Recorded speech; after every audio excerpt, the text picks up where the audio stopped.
cánh sông trôi mang niềm đau. Thời nào yêu hết trái tim buồn, lời nào yêu hết trái tim buồn. Xin giữ trong mắt lệ, xin giữ trong mắt lệ, nhòa theo từng ngón chân người trong đời.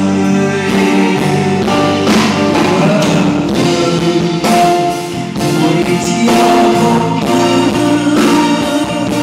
sẽ nhạt nhòa, tháng ngắm mùa em có bình yên.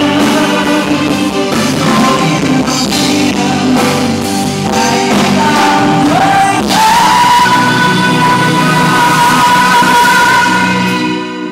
em thấy không cõi đời vô vọng.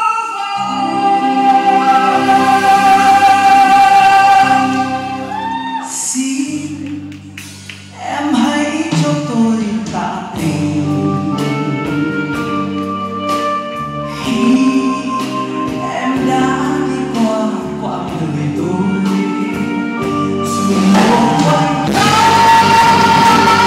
sớm phai tàn và để em ướt trên môi nhàn.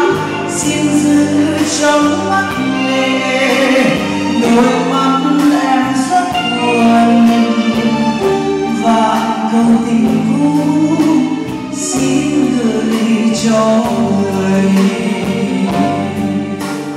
Đôi mắt em rất buồn, đôi chúng ta rất buồn, và câu tình